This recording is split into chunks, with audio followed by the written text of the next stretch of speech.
dúvida, estão envolvidos no processo de eleição. Nós estamos aí há poucos dias da escolha de um presidente para esse país, e não há dúvida de que nós precisamos ter bases sólidas e, enquanto espíritas, referenciais, doutrinários, para fazer uma boa escolha.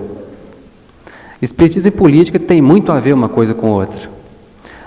Não há a menor dúvida de que existem espíritas, os mais conservadores, os chamados ortodoxos, que dizem o seguinte: o espírita não deve se envolver com política de forma nenhuma, radicalizam. E nós podemos afirmar que isso é um erro. É um erro porque implica em uma omissão perigosa e, consequentemente, numa conivência com todos os erros consequentes à sua omissão. Então, o nosso estudo de hoje tem um objetivo prático, não tenham dúvida.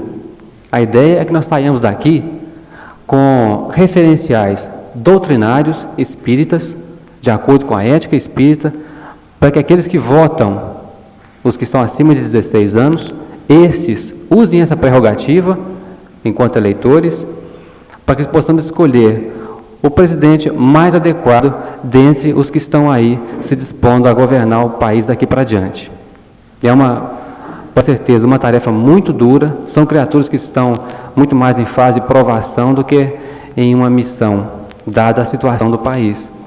Daí a importância de uma escolha consciente. E nós vamos hoje demonstrar para vocês que é possível a um espírita obter referenciais doutrinários adequados para fazer uma boa escolha. Não tenho a menor dúvida. E vamos então tentar discorrer sobre esse assunto, iniciando a política ao longo da história, rapidamente, dando apenas algumas pinceladas. Enquanto muita gente pensa, espíritas inclusive, que a política sempre foi isso aí, que os políticos são todos iguais e se igualam por baixo, nós temos que analisar que nem sempre foi assim. No passado, o político era um homem que tinha a vocação para a liderança e que, pela sua experiência, pela sua vivência, tinha condições de governar uma pequena comunidade ou até uma grande cidade ou uma grande nação. A política era exercida por pura vocação. E nos tempos de Roma, do Império Romano, a política era exercida por aquelas pessoas que, ao longo de sua existência, desenvolviam alguma competência para o assunto e tinham vocação para aquilo ali. A política não era uma coisa remunerada. Só entrava na política quem tinha recursos em outros locais para sua sobrevivência e, naturalmente, não precisaria usufruir daquilo ali. Ele usufruía do poder político, talvez, até abusava, porque são seres humanos, falhos, imperfeitos, como até hoje, mas eram pessoas que tinham na atividade política, no poder político, uma forma de conciliar interesses da sociedade e de conduzir uma nação de acordo com os costumes, com a época, com o lugar. Mas acontece que ao longo da história humana, isso vai mudando.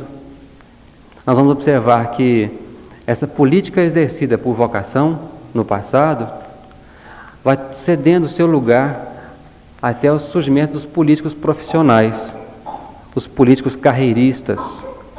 Essa fase, gente, que vai mostrar realmente o nível de decadência, de crise espiritual da nossa humanidade, porque é uma coisa recente.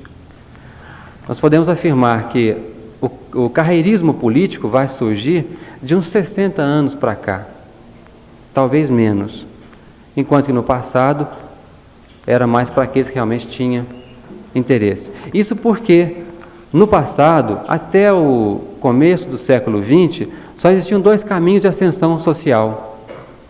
Ou o indivíduo seguia a carreira sacerdotal, ou a carreira militar. De outra maneira, ele ficaria no seu nível, na sua classe, não poderia mudar de forma alguma. A política não era vista como uma coisa de profissão, como é hoje. Então, é importante colocar isso na nossa mente, que a gente possa entender a situação na atualidade. Que isso que nós assistimos aí nem sempre foi assim, e que é um dos indícios da decadência moral e espiritual dessa civilização que está cedendo lugar para uma outra que já está surgindo. e que vai implantar um novo tipo de política. E vamos desenvolver esse assunto abordando a sequência que foi proposta no folheto que vocês devem ter tido acesso, e entrando já naquilo que é mais fundamental, que é passar para vocês algumas noções, até mesmo de ciência política, de sociologia, que é fundamental no nosso dia a dia, para que a gente possa depois colocar a doutrina espírita nessa situação e em seguida abrir um debate que nós esperamos todos participem, né, que polemizem mesmo, que discutam o assunto, porque nós temos um objetivo específico hoje, eu repito, é que todos que estão aqui, especialmente os que votam, saiam com base doutrinária, com referenciais para fazer uma boa escolha no dia 15 de novembro próximo. E aí entra o que é ideologia política e outras. Muita gente confunde o conceito de ideologia. E simplificando, é visão de mundo, uma maneira de enxergar as coisas, de compreender o mundo. A ideologia dominante é a ideologia da classe dominante. Daqui a pouco nós vamos discutir classes sociais. Mas na sociedade, depois que a população do planeta aumentou muito, que os espíritos aqui encarnados, pelas suas aptidões, pelo seu nível cultural, nível espiritual, moral, vão se escalonando, vão se agrupando, formam classes sociais, níveis na sociedade, com interesses diferentes e com suas particularidades. E aí eles desenvolvem maneiras de explicar o mundo, maneiras de ver o mundo. E essas maneiras de enxergar o mundo são passadas para o restante da população quando determinada categoria, classe social assume o poder, assume o comando. Já já nós vamos ver isso na prática. Importante vocês tenham em mente, por enquanto, o seguinte: ideologia é uma visão de mundo, uma maneira de você compreender o mundo lá fora. Por exemplo, a ideologia dominante te faz ver a miséria como uma coisa normal. Não é assim? Você olha esse mundo aí fora, vê gente passando fome, gente sem casa, gente que invade terrenos em busca de um espaçozinho pequeno para se situar na terra, e às vezes é expulso dali pela repressão de várias maneiras. E você enxerga isso como uma coisa normal, como se isso sempre fosse assim, e que é assim que é o certo. Isso aí é um fator ideológico que faz com que a gente se acomode diante de determinadas coisas que podem ser erradas e outras que são certas. Então, a ideologia, gente, ela tem a função de ajustar a sociedade. E sempre implica de uma dominação que pode até ser positiva de uma classe sobre outra. Então, existe a ideologia cristã, a ideologia espírita, a ideologia política dos partidos. Cada partido tem a sua ideologia política, cada classe social tem a sua ideologia. A ideologia do operariado, da classe trabalhadora, é uma, a ideologia dos banqueiros e empresários é outra, a ideologia dos capitalistas é uma, a ideologia dos socialistas é outra, a dos anarquistas é outra. Então, conforme as pessoas se agrupam em interesses mais ou menos afins, formam ideologias. Quem quiser conhecer a ideologia espírita, leia o Livro dos Espíritos, o Livro dos Médiuns, o Evangelho segundo o Espiritismo. Aquilo que você vai tirar dali, como uma nova maneira de ver o mundo, de analisar a vida, a si mesmo, de se situar no mundo, é ideologia. Conjunto de ideias, maneira de ver o mundo, analisar a vida e a situação. Só que os espíritas, por não estudarem corretamente as obras, por não se empenharem em compreender a doutrina, na verdade não conseguem colocar na prática, vivenciar a ideologia espírita. E deixam que a ideologia dominante aí, com as suas distorções, prevaleça. Então ele é espírita dentro do centro espírita, na sua atividade na casa espírita. Lá fora ele é como os outros, muitas vezes. às vezes com algumas atenuantes pelo seu comportamento, pelo que aprendeu aqui dentro. Mas nós temos que passar por cima disso e fazer com que, pelo menos a nível individual, a ideologia espírita, que envolve a caridade, a tolerância e outras coisas mais, prevaleça no nosso comportamento.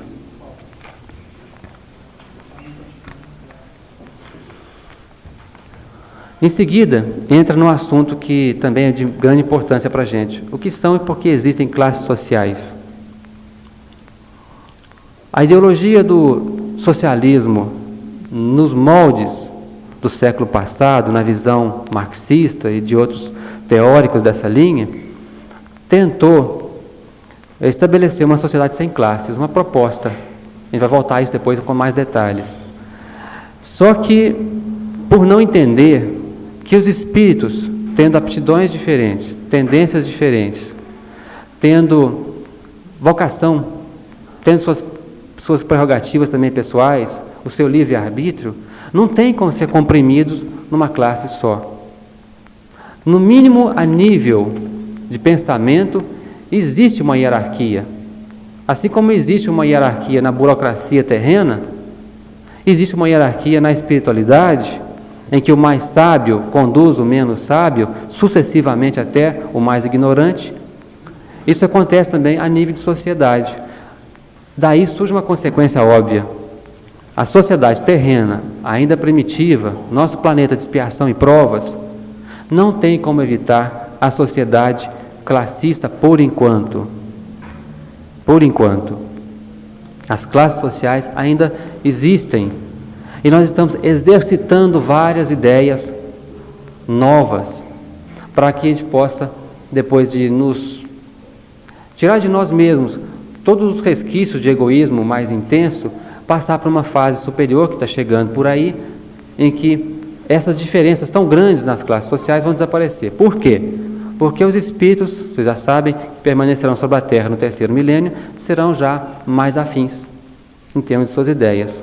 Ou vale dizer, com outra forma, a ideologia dominante vai abranger quase todos. Vai haver algumas diferençazinhas ainda, mas serão solucionadas de forma pacífica e não na violência como acontece atualmente. Então, as classes sociais são decorrência do nosso estado moral, espiritual inferior. Elas existem por isso. E elas existem ainda por outro motivo. Eu citei antes e vamos reforçar. Interesses particulares em função da posição social, do status econômico, político, da hierarquia diante do poder público, o que vai criar então o quê? De cima para baixo.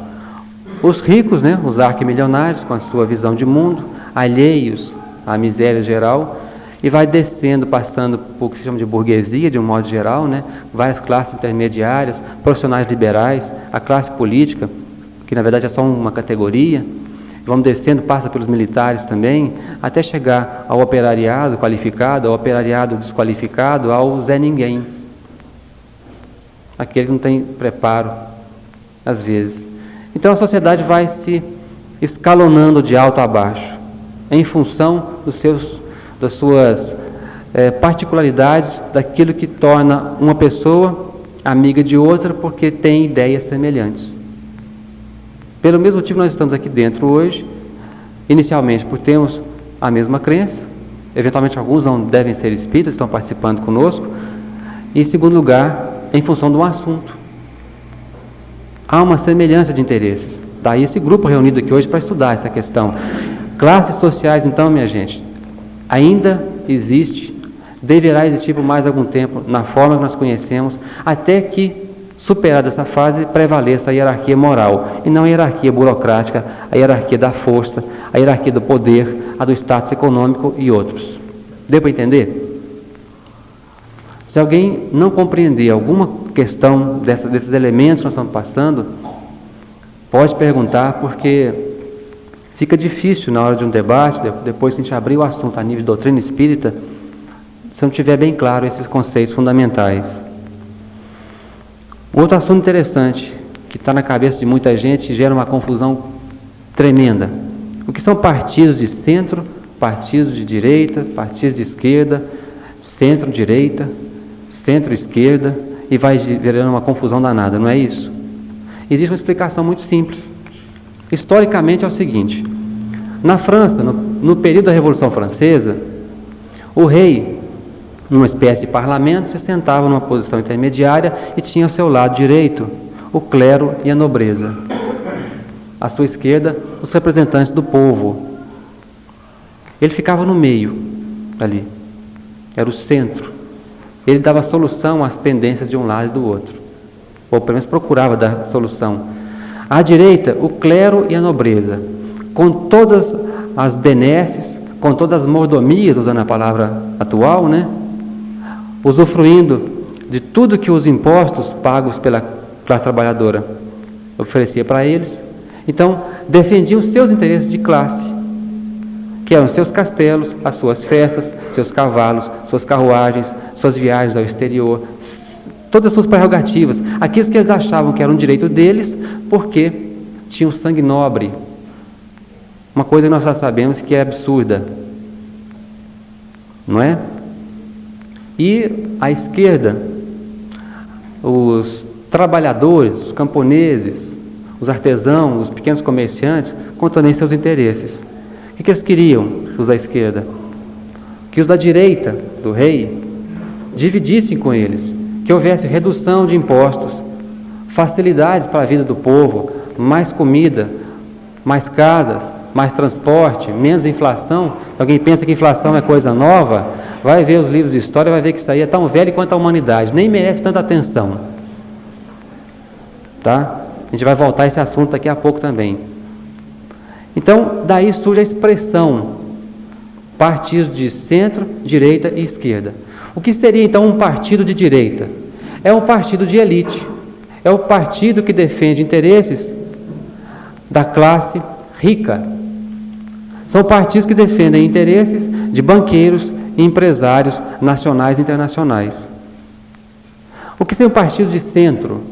É um partido que defende interesses um pouco de lado, um pouco do outro. Ou seja, ele é um pouco conciliador. Às vezes pende para um lado, às vezes pende para o outro. O que é um partido de esquerda? É o partido que quer mexer na estrutura, porque ele quer que as riquezas sejam divididas. Ele quer um tratamento igual para todos. Então o partido de direita é reacionário, é conservador. Ele não quer que se mexa na estrutura, porque isso implicaria em ceder a sua riqueza, em abrir mão do que eles acham que é direito deles, seus privilégios. O partido de direita é o partido que representa interesses da classe dominante, no caso da atualidade, no Brasil.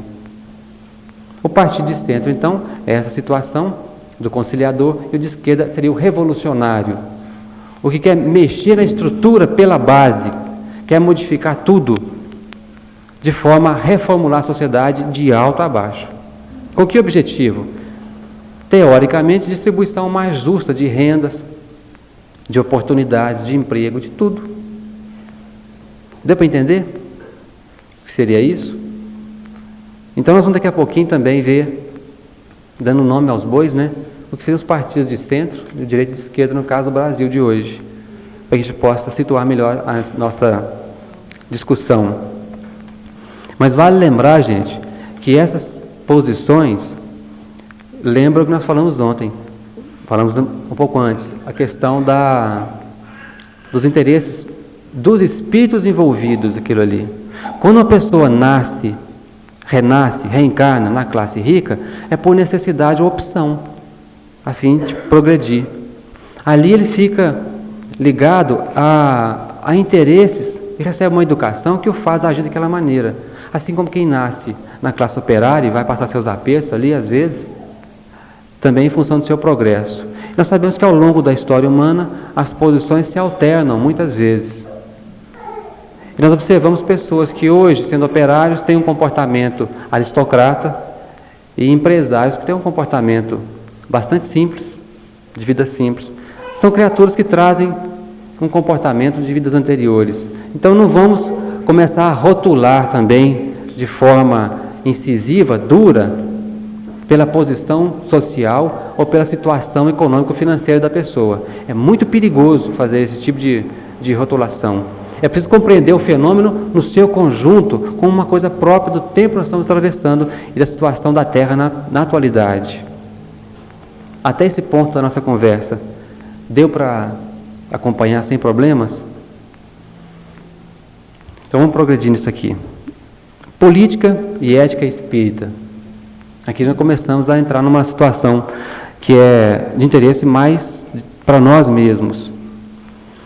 Alguém aqui já se preocupou em procurar na doutrina espírita bases referenciais para a sua conduta política? Ou seja, enquanto eleitor, enquanto cidadão, alguém já se preocupou em procurar nas obras básicas referenciais para a sua conduta enquanto até mesmo homem público, enquanto político? Se não, é preciso pensar no assunto, porque existe. Existe e não é difícil de encontrar. No Livro dos Espíritos, o livro 3º, que trata das leis morais, é justamente a base que nós espíritas precisamos ter para saber qual é a melhor política. É ali que nós vamos encontrar tudo que nós precisamos para a nossa conduta pessoal, enquanto pessoas ligadas à política, digamos assim, num conselho de bairro, num clube de mães, num conselho comunitário, numa associação. Porque é uma atividade política, é importante ressaltar. E isso vai gerar um tipo de comportamento compatível com o que ensina a doutrina espírita. E nas leis morais, que nós vemos no Livro dos Espíritos, livro 3º, são 4 livros que compõem um volume. Nós vamos encontrar ali tudo que nós precisamos para fazer até uma boa escolha do próximo presidente. De que maneira? Fazendo uma leitura desse livro 3º e comparando a plataforma política de cada candidato com o que é ensinado pelos espíritos. Eu vou provar isso lendo alguns trechinhos para vocês.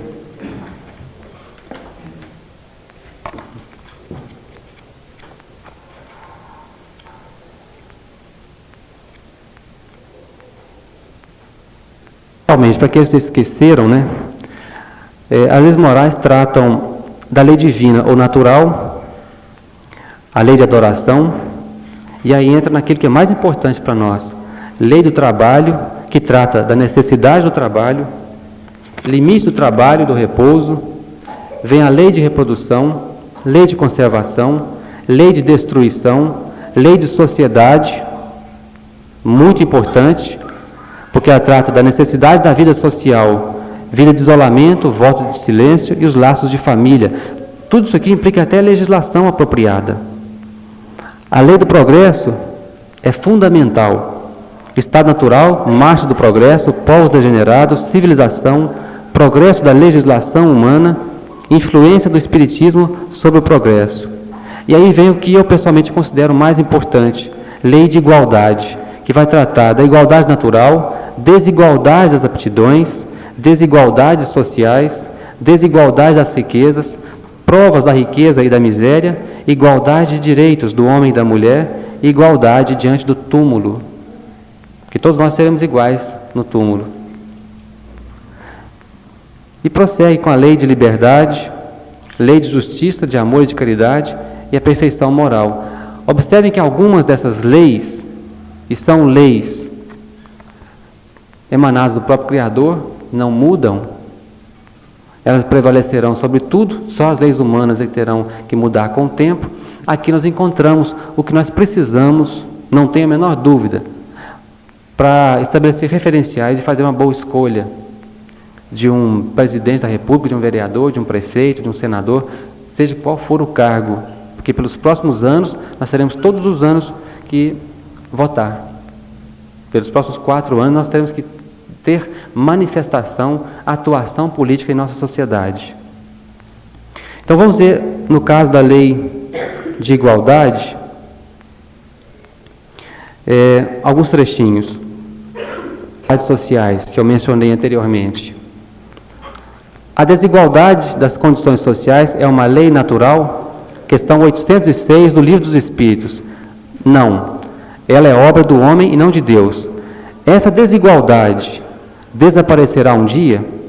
De eterno não há senão as leis de Deus. Cada dia, não há vez de diminuir pouco a pouco, essa desigualdade desaparecerá juntamente com a predominância do orgulho e do egoísmo, e não ficará senão a desigualdade de mérito. Um dia virá em que os membros da grande família dos filhos de Deus não se avaliarão pelo sangue mais ou menos puro. Não há senão o espírito que é mais ou menos puro. E isso não depende da posição social. E vem por aqui, né? Que pensar daqueles que abusam da superioridade de sua posição social para oprimir o fraco em seu proveito? Estes merecem o anátema, ai deles, serão oprimidos a seu turno e renascerão numa existência em que sofrerão tudo o que fizeram sofrer. E prossegue. Se fosse ler isso aqui, a gente ficaria aqui muito tempo vendo alguns trechos interessantes na Lei do Trabalho, Lei do Progresso, que eu recomendo que vocês deem uma lida antes do dia 15 e comparem o que contém as leis morais com a plataforma política dos candidatos de preferência de vocês, para que reflitam sobre isso e possam fazer uma votação segura, que não implique em dar voto a uma pessoa errada, que vai conduzir o país num mau caminho, e que mais tarde aquele que votou é corresponsável. E antes de prosseguir, eu gostaria de levantar a questão ética, a questão do espírita nessa situação. Por que tantas pessoas, tantos espíritas dizem: eu prefiro não participar, prefiro me omitir, todos os políticos são iguais, não merecem atenção, não merecem... Tem gente que nem ouve os programas políticos. O espírita, especialmente, que sabe que ele é um ser encarnado na Terra, em fase de aprendizado, e que precisa compreender que nós fazemos parte da espiritualidade, que a espiritualidade consiste nos encarnados e desencarnados, e fica jogando em cima dos desencarnados toda a direção do planeta, está em erro.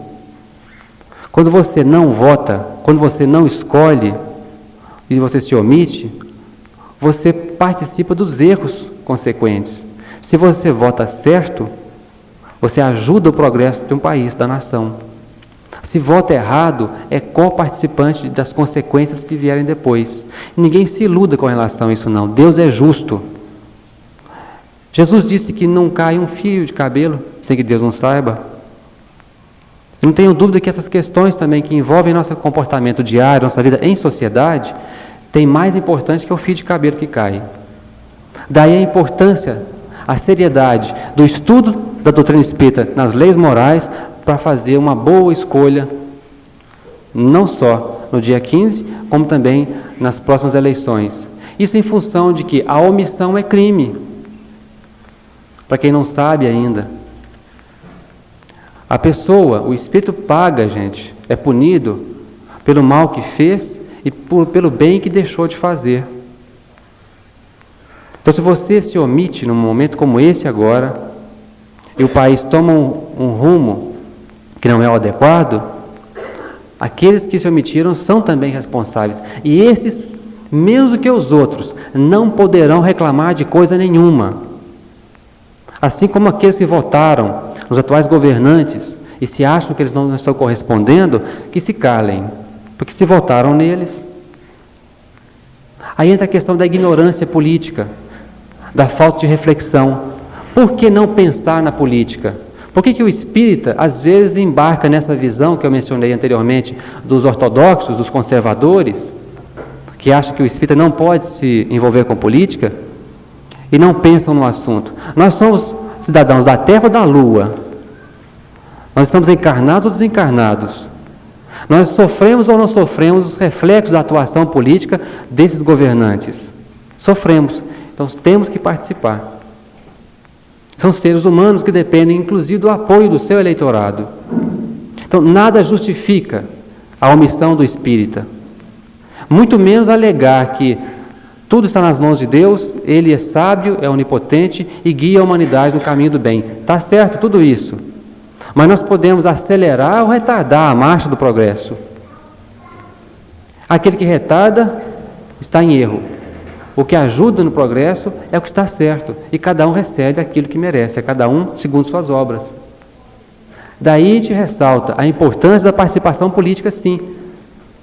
E a participação correta, através do conhecimento. Alegar que todos os políticos são iguais é um erro.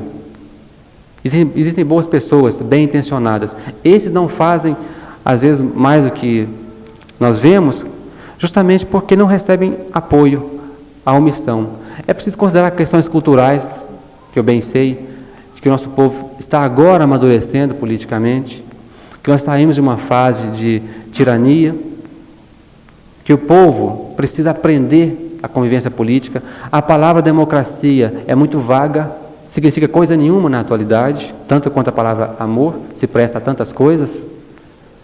Mas por isso mesmo, por essas razões, o espírita precisa refletir sobre o assunto e tomar uma posição, especialmente ao escolher o próximo governante, porque dele depende de que maneira chegaremos ao terceiro milênio, com um retrocesso político ou com um avanço, o que repercutirá direitinho, não tenha dúvidas, na qualidade de vida na sua casa, no seu salário, nas condições da sua empresa, em quantos impostos você paga, em quantos benefícios você recebe de volta.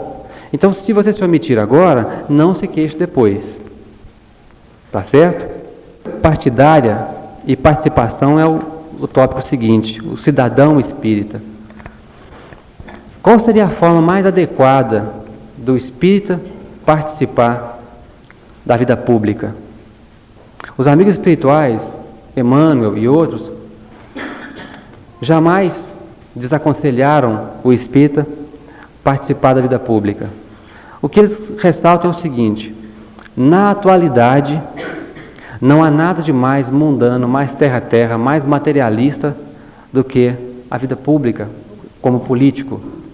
Pelas implicações que decorrem desse tipo de atividade hoje, no presente momento da humanidade.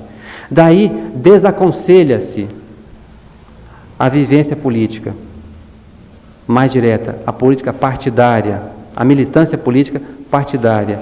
Desaconselha-se. Aqueles que se sentirem bastante intuídos, levados a essa contingência, devem tomar essa fase como uma prova, ou até mesmo como uma expiação, e devem seguir adiante, sem nenhuma dúvida, assumindo com consciência essa situação. E os demais, que são a maioria? Os outros espíritas que andam para lá, para cá, aí com uma massa, como se diz, amorfa, que não participa, que se omite muitas vezes, e que também faz parte do bando que reclama, embora não tenha uma participação efetiva. Os espíritas podem e devem participar nos seus bairros, nas associações, em benefício das ruas em que ele mora, transita. A sua participação pode ser ali, a nível de bairro, a nível de conselho comunitário, clube de mães e por aí afora. Aquilo que é a reunião do seu próprio povo, ali, sua gente. Tomando cuidado para não haver envolvimento com aquilo que ele vê que não vale a pena, dentro do possível. Mas pode ser uma participação ativa. Isso de forma alguma é um erro. E há nisso, gente, no Livro dos Espíritos, referências. Porque nós somos seres que temos que tomar as rédeas do nosso próprio destino e colaborar no progresso dos demais. Então, se nós temos algo a dizer a respeito do comportamento coletivo, temos que buscar oportunidades para isso. E a doutrina espírita tem algo a dizer com relação à política. O que ela tem a dizer com relação à política? O que está contido na doutrina espírita como um todo e nas leis morais especialmente.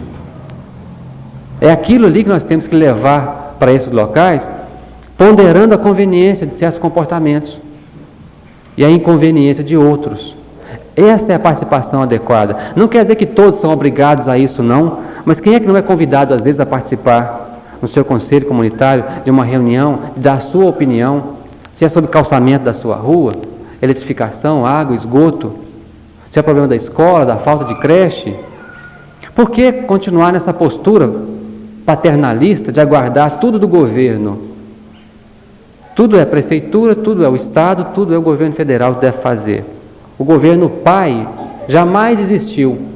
Por que jamais existiu? Porque eu disse antes e reafirmo, a política na Terra até o presente momento, é a política de classes dominantes, de classes que estão no poder em dado momento e defendem muito mais interesses da sua classe do que os interesses gerais. É preciso ter isso em mente. Então, se o povo se organiza e cuida dos seus próprios interesses, nós estamos progredindo como um todo. A coletividade ganha com isso, porque torna-se cada vez mais dispensável essas lideranças que muitas vezes são duvidosas. Perceberam isso, gente? A importância desse tipo de reflexão? Eu disse antes que hoje a gente trataria do assunto de pé no chão. Não vamos fazer nenhuma palestra, nenhum tipo de estudo alheio, como se estivesse conversando sobre coisas de Marte, Júpiter ou da Lua. É a Terra, é o Brasil de hoje, é Minas, é Divinópolis, em função do que nós temos pela frente aí. E a questão é a política e a questão do espírita na política. Então fica bem claro desse ponto. Política partidária é desaconselhável. Proibido não. A doutrina não proíbe coisa nenhuma. Agora, a política, no seu sentido amplo, é aconselhável e muito salutar, porque não existe nada que nós façamos que não seja uma atividade política. Se você se senta à mesa para almoçar com a sua família, é uma atividade política. Nós somos mais do que um animal político. Nós temos necessidades de convivência e de harmonizar a convivência, não só a nível familiar. Quando a gente participa de uma festa, é uma atividade política, porque lá você tem que ter um comportamento adequado às conveniências sociais, às convenções, aos interesses da maioria. Você se situa naquele momento. Isso é uma atitude política. Se você entra e começa a falar de determinado candidato ou de certo partido, aí você deixou de fazer a política de um modo geral e passa a fazer política partidária, classista. Uma política que está enquadrada numa determinada ideologia de um certo partido, em função dos interesses daquele partido. E por que a palavra partido? Parte, pedaço. De quê? Da sociedade.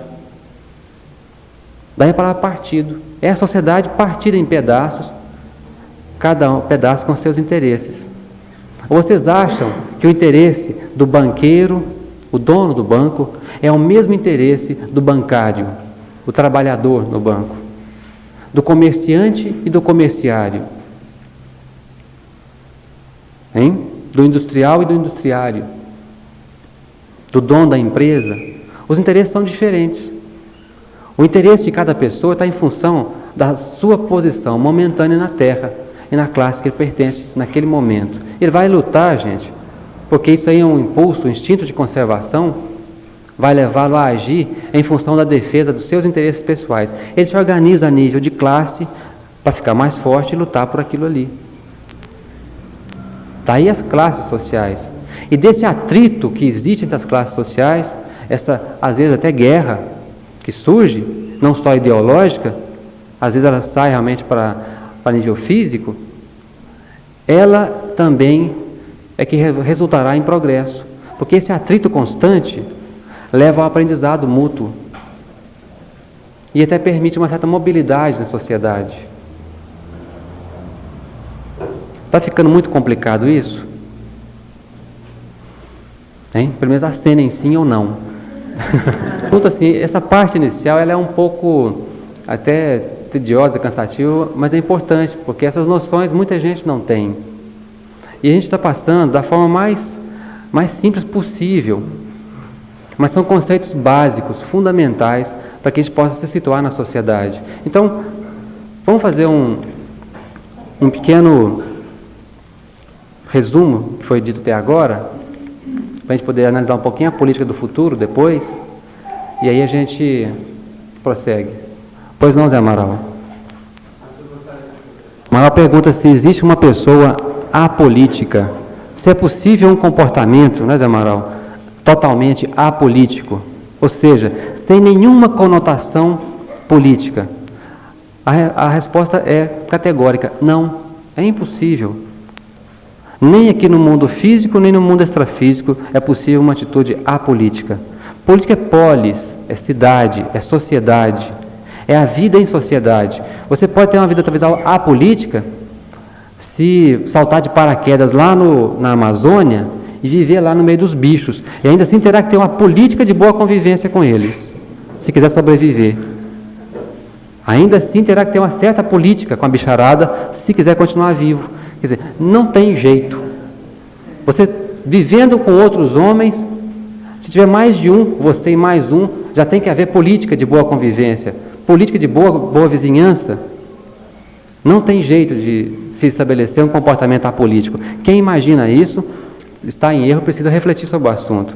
E isso, levado a nível nacional, implica numa participação de você, enquanto cidadão, enquanto eleitor, em analisar os candidatos que nós temos aí, estão se apresentando, e ver qual deles representa o ideário, a ideologia espírita, porque é aquela que está ali ensinando para a gente, é a lei divina, a que vai prevalecer no futuro, para que você possa colaborar com o progresso da humanidade.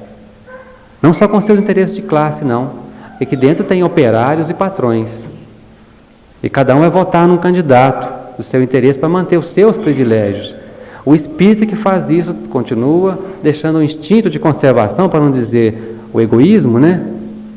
O orgulho, prevalecer. Precisa ser muito judicioso nesse momento e analisar a coisa com frieza, sem passionalismo, e aplicar o que Jesus ensinou, né?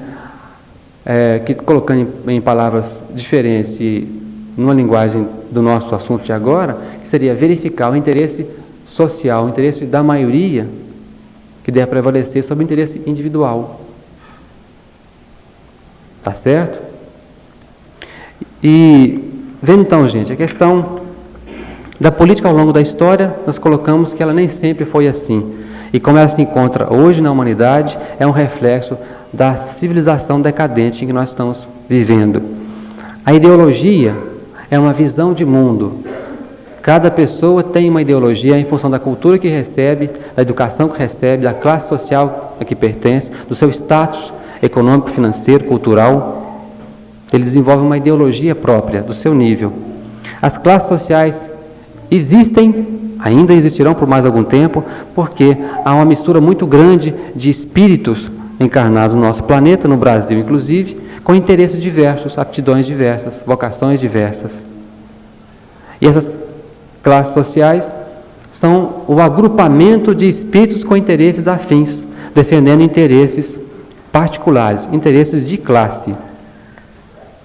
Partidos de centro, direita e esquerda é uma expressão criada a partir da Revolução Francesa, que mostra partidos de direita é o partido conservador, reacionário, o partido chamado sempre dos ricos. Por quê? Porque naquela época à direita do rei ficavam o clero e a nobreza. Os partidos de esquerda, representantes do povo, que sempre queriam uma fatia maior do bolo, são revolucionários, querem modificar a estrutura. Partidos de centro, o partido que às vezes concilia de um lado, de outro, conforme as circunstâncias. E existem os partidos intermediários, posições intermediárias, que é o de centro-esquerda, centro-direita. Aqueles partidos que têm nuances de conservadorismo, mais algo de modificação, são chamados de reformistas. O Gilmar está brincando aqui, os que estão em cima do muro, né? Às vezes é isso mesmo. E essas várias posições se refletem nos partidos, nós mencionamos que são pedaços da sociedade, os agrupamentos dos espíritos. Com relação à política e à ética espírita, para nós que somos espíritas e até para os que não são, que pegarem o livro dos espíritos, fazer uma leitura séria, ponderada, calma, não é ler, correr os olhos sobre o livro, não. Fazer uma reflexão sobre as leis morais, o livro 3º do Livro dos Espíritos, vai encontrar ali a base ética para o espírita, fazer uma comparação com a plataforma política dos candidatos que estão por aí e ver qual plataforma política corresponde àquilo que nós temos no Livro dos Espíritos, leis morais, e a partir dali votar naquele candidato, que aquele candidato poderá fazer alguma coisa, realizar aquilo que é o que está mais próximo. Não imagine que vão encontrar uma coisa perfeita, não. É o que está mais próximo da ética espírita. Isso é uma questão de coerência. A política partidária e a participação, a questão do cidadão espírita, nos coloca diante do problema da atuação no bairro, na cidade, na comunidade, no clube, em qualquer local onde haja um agrupamento dos nossos companheiros. Desaconselhando-se, lembrando as palavras de Emmanuel em várias obras, a participação político-partidária. Não há proibição com relação a isso. Porque muitas pessoas, espíritas inclusive, trazem de outras encarnações militância política, participação política. E de lá, eles terão ainda tendência de participar. E muitos participarão até de forma correta, porque já têm o conhecimento da doutrina. Então, nada de jogar pedras. Quem quiser ler alguma coisa a respeito, dê uma folheada na lição, na mensagem de número 75 do livro Caminho, Verdade e Vida, de Emmanuel, psicografia do Chico Xavier. Os santos da casa de César te saúdam, em que há uma análise daqueles indivíduos ligados à casa de César, ligados à política da época, e que recebiam o nome de santos, ou seja, eram pessoas muito boas. É uma análise sobre essa questão dos que são bons, dos homens bons, que estão em atividade política, criaturas boas, cristãs, e que não merecem, porque estão nessa posição, serem repudiados. Isso porque ocorre às vezes no meio espírita esse tipo de atitude. Fulano ser um pouco colocado à margem porque tem uma atividade política. Então, muita cautela nisso aí. Fazer a leitura.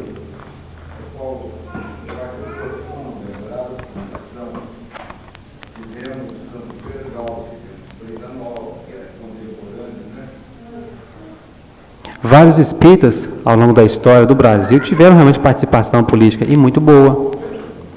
A questão é que, é bom lembrar, o Pereira menciona aí, quando Emmanuel desaconselha, só desaconselha a participação político-partidária, é devido à fragilidade das pessoas, ao grau de envolvimento que elas podem ter com as questões mais materiais, dada as facilidades que o poder político dá.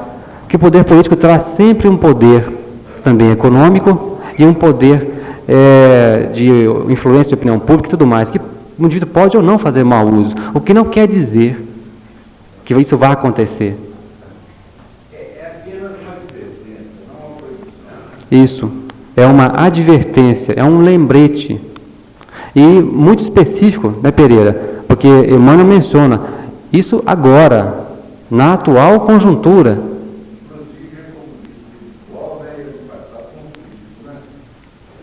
E daqueles, né? Quem não conhece há 2000 anos, né?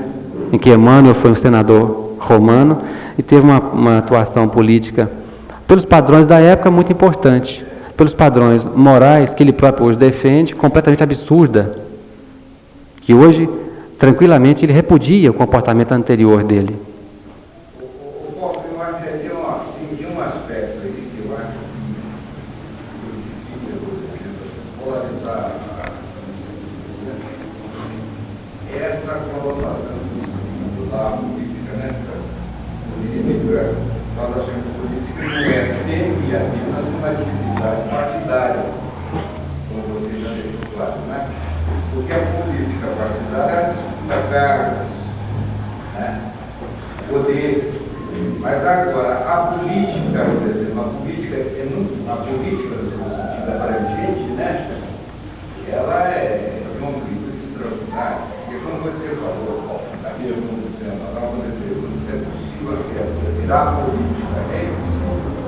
Nem os meus bichos, né? Eu brinquei.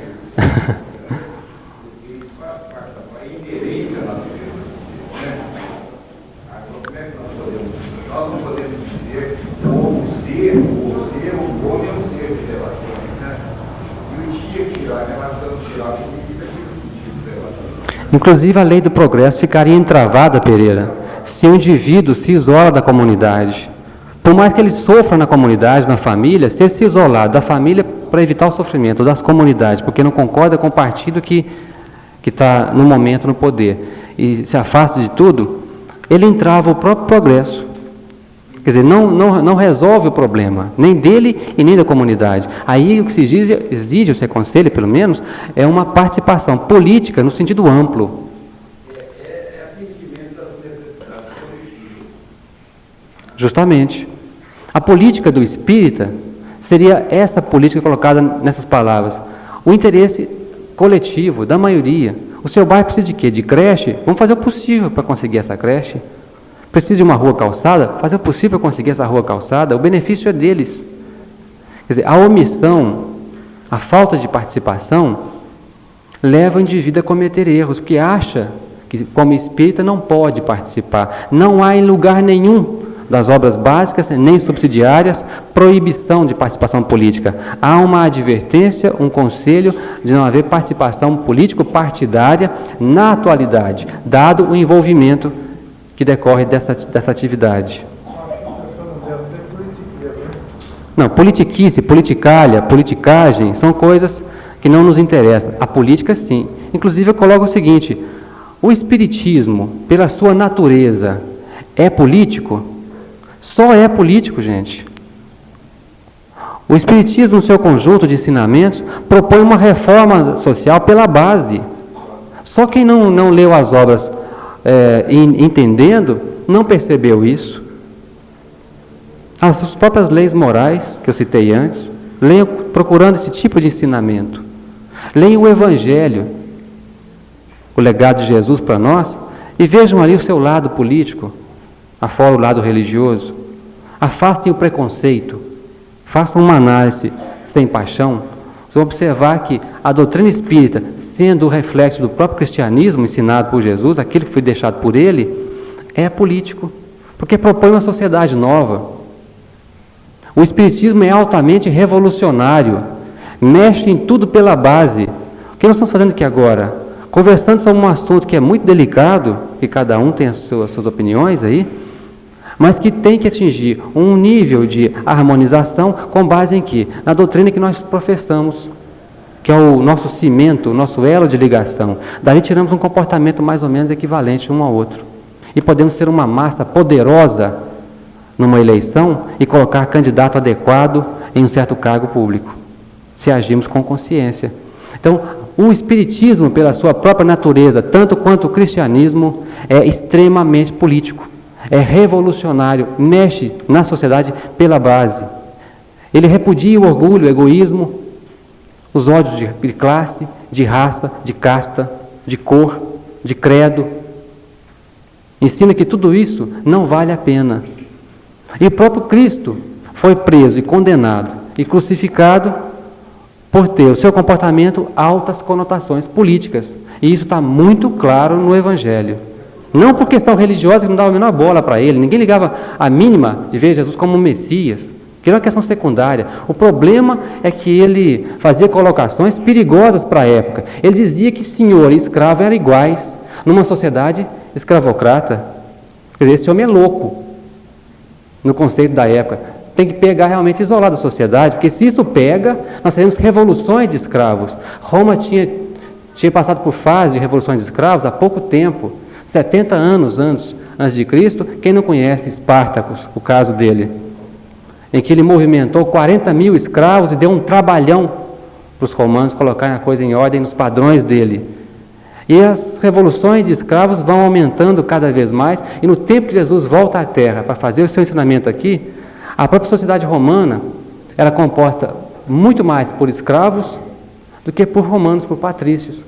Daí a própria preocupação dos romanos. Consultem o livro há 2000 anos. Emmanuel faz essa colocação. Ele, como político na época, analisa isso. O perigo desses ensinamentos. Ao colocar escravo e senhor no mesmo nível, como seres iguais perante Deus. Ele joga por terra a ideologia da época. Que o rico é rico porque é vontade dos deuses. E o pobre é escravo porque é vontade dos deuses. Todo mundo deve se curvar à vontade dos deuses. Hoje, essa mesma política é aplicada na sociedade atual, só que com uma versão nova, usando instrumentos novos.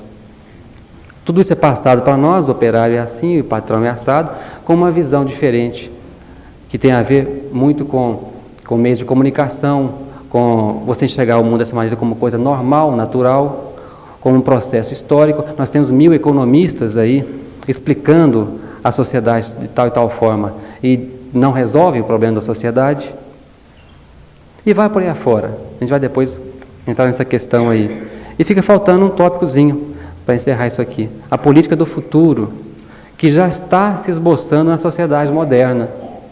Quando nós assistimos no mundo de hoje o surgimento de Partido Verde, uma preocupação que é internacional, que o Partido Verde não tem preocupações nacionalistas, é o planeta, essa grande arca em que nós todos estamos navegando, que se afundar vai todo mundo junto. A preocupação deles é que é preciso preservar todo o ecossistema, todo o planeta, porque não há um lugar do mundo, do planeta, que vai ser privilegiado se houver uma catástrofe ecológica, e que pode acontecer.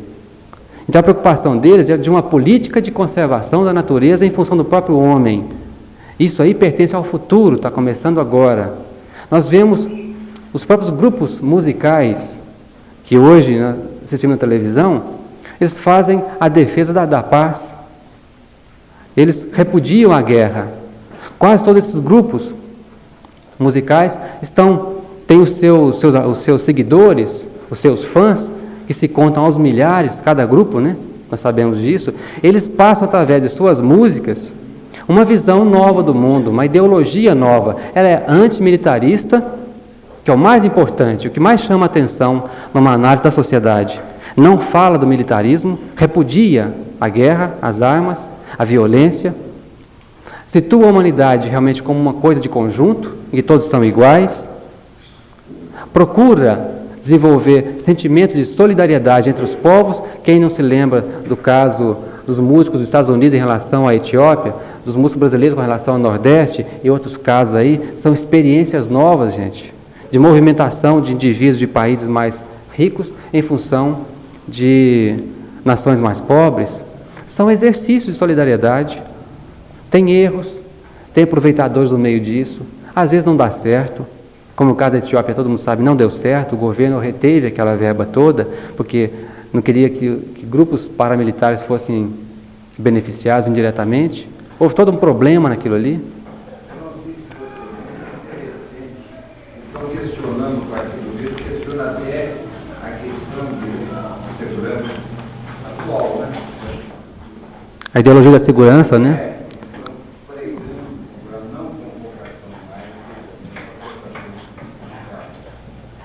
Justamente. É curioso, Pereira, que você leva a uma outra linha de raciocínio.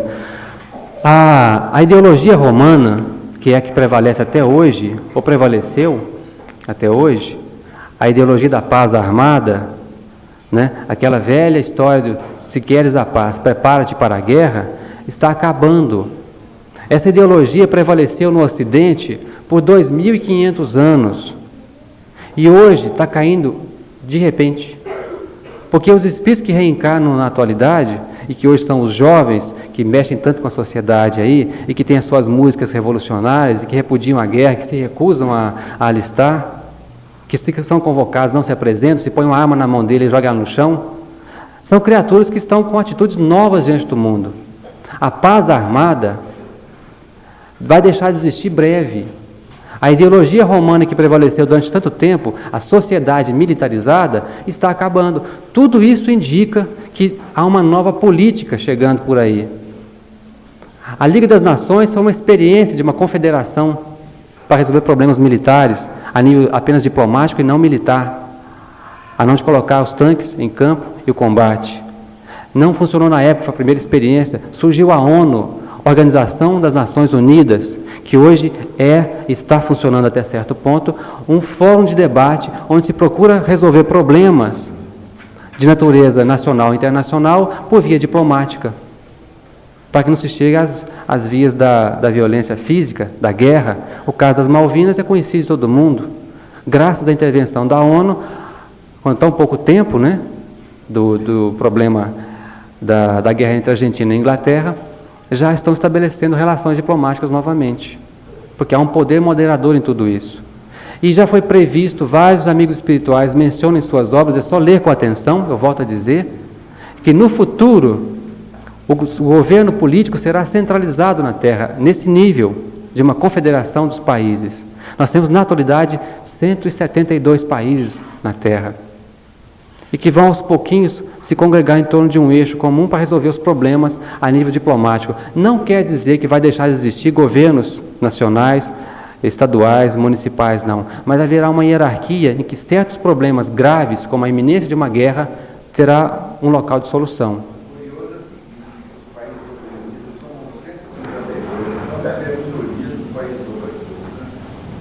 Como na própria sociedade é assim, né? O Brasil de hoje tem 13% de hipermilionários e o restante são, né, remediados e oprimidos. Fala, Arley.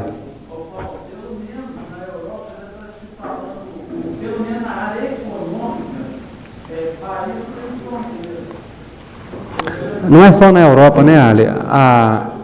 O mercado comum europeu é um exemplo da quebra das barreiras que acontece por lá. Aqui na América do Sul, a própria América Latina já se organiza nesse nível, procurando formar o chamado Cone Sul, que não é uma aliança militar, tem seu aspecto militar, sim, de defesa.